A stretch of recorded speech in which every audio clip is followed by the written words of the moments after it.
ng kapayapaan.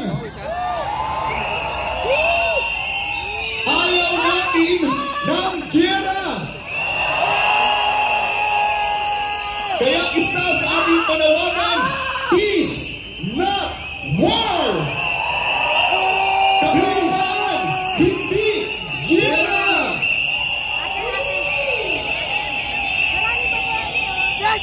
Tatanong natin ka, Partner Franco, nandito ba? Isa ba dito ay may gusto ng giyera? Napakahina. Iparinig natin nandiyan sa harap yung Congress. Iparinig natin sa kanila. Kalampagin natin ang ating hinaing. Gusto niyo ba ng giyera? Ayaw po namin ng giyera. Ang gusto po namin ay kapayapaan. Pero Kapatid Franco, hindi yan magbabago kung hindi babaguhin ng administrasyon ang kanilang foreign policy. Ang tanong, partner, natutupad ba ang foreign policy? Dahil sa patuloy na nakikita natin sa mga balita is unconstitutional. Labag sa batas ang ilang ulit ng ginawa ng ating Pangulo ng Bansa. Ang paglabag, isa na lang dito. Mga kababayan, isa na lang dito ang pagde-deploy ng iba't ibang uri ng military hardware ng Estados Unidos. At kagaya na lang dito, ang Typhoon missiles na talaga naman kaya magdala ng nuclear bomb. Ito po ay malinaw na paglabag sa ating Constitution.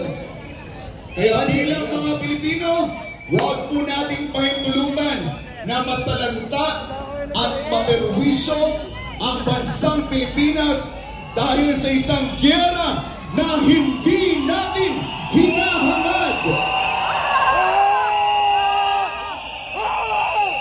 At isa pa, Kapatid Franco, malapit sa bituka ng mga Pilipino. Sa halagang, tatanong natin sa inyo, sa halagang 1,000 pesos, na yun lang yung kaya nating kitain siguro sa isang linggo. Kasya pa ba yan sa pang-araw-araw ninyo na pangangailangan?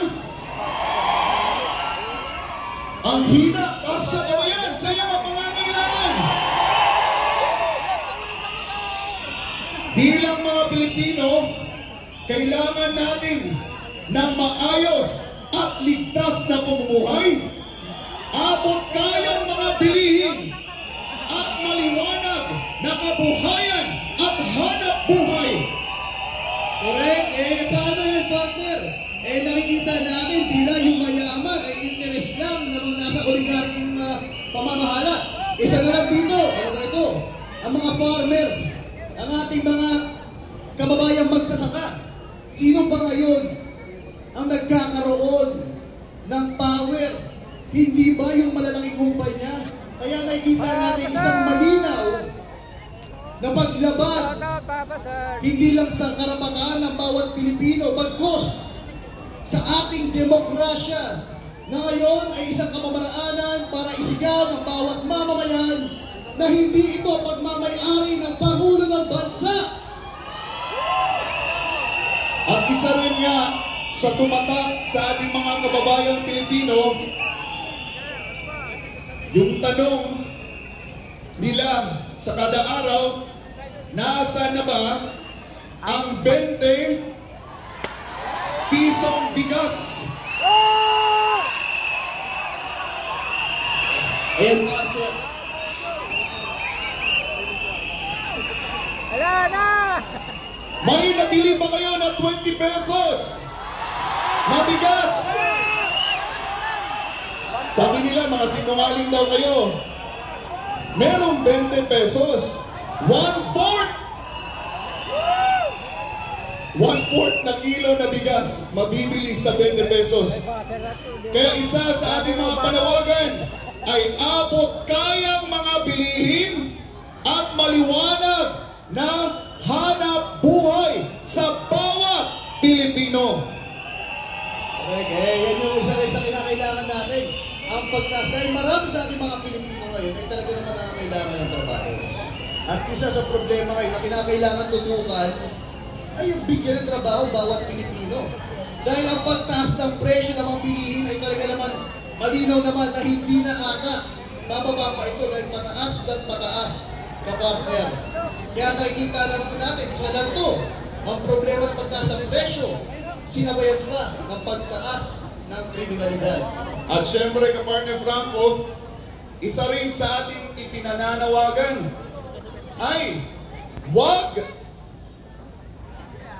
magpasiil, bagkus ay ipaglaban at gamitin ang ating karapatan sa malayang pamamahayag na nakasaad sa konstitusyon. Sa mga nagdaang maisog rally, ilang beses po nila tayong tangkang pinatahimik. Ilang beses nilang nais guluhin ang ating mapayapang peace rally. Pero ang tanong, nagpatinag ba ang mga maisog? Ang hina, nagpatinag ba ang mga maisog? Di na mas lumalakas ba at tumarami ang maisog? Ito yung malinaw na nagpapakita na mulat na ang mamamayang Pilipino. Tama ka dyan, kapartner Franco. At sa mga oras na ito, para basahin po sa atin ang official press statement ng National Day of Protest ng Hakbang ng Maisog, atin pong tawagin si Sir Rafiq Yubra, ang convener ng TAX National Capital Region. Isang masigabong palakpakan!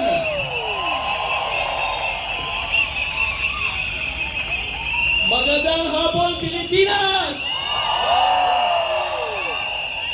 Magandang hapon, Pilipino! Gising na tayong lahat!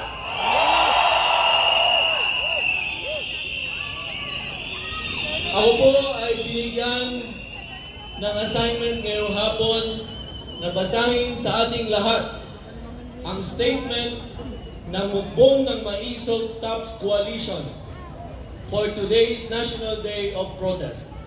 So please, I ask you, hear us out, listen carefully, dahil ang bawat salita ay naghuhudya ng tunay na pagbabago na magsisimula sa ating lahat.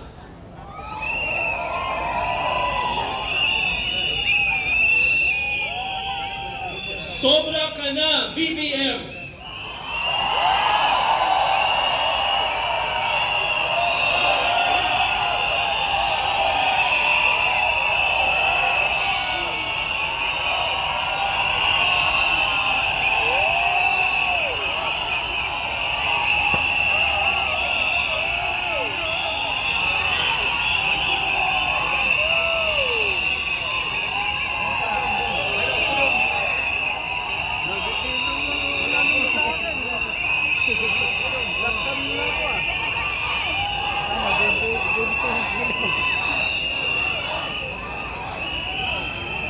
The honeymoon with the administration of President Ferdinand Marcos is over.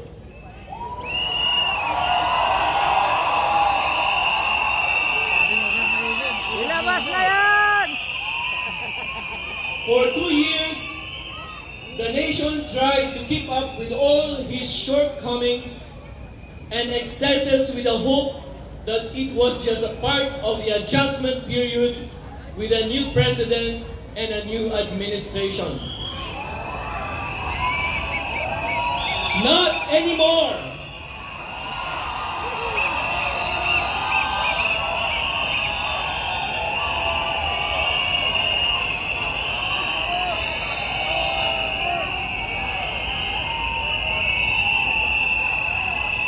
Under the president, the gains that the country enjoyed during the term of former President Rodrigo Roa Duterte have gone up in smoke.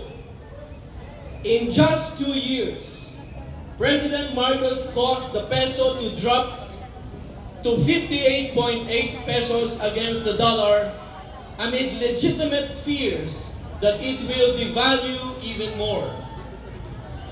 When the peso drops, the price of everything else goes up, which makes the country more unstable.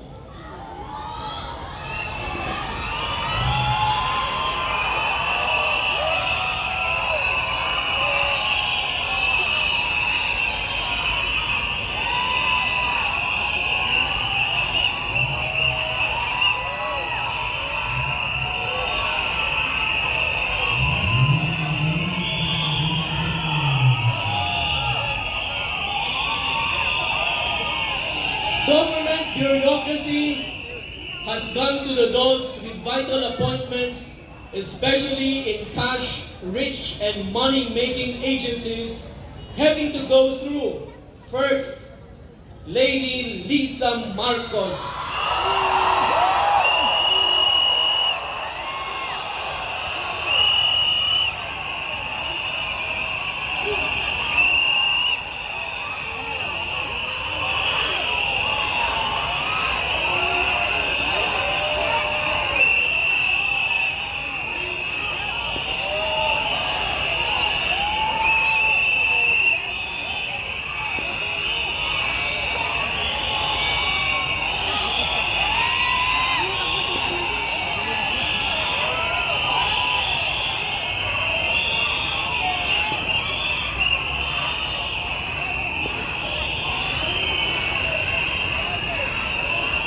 To deliver the message that this administration is not government of laws, it has gone on a wholesale slaughter of Duterte appointees duly protected by civil service laws.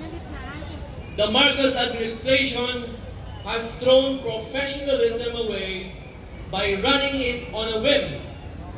This is best exemplified by the cavalier manner by which it appointed Lieutenant General Emmanuel Peralta as OIC Chief PNP effective 31st of March 2024, only to be replaced by Major Romel Francisco Marbil less than 24 hours after.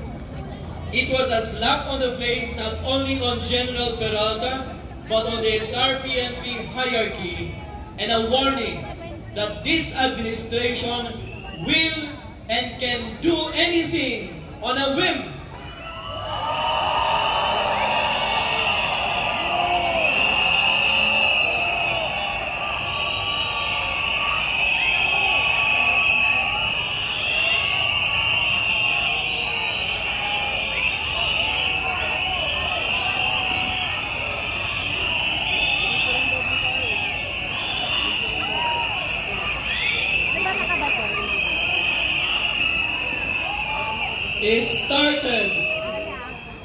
It started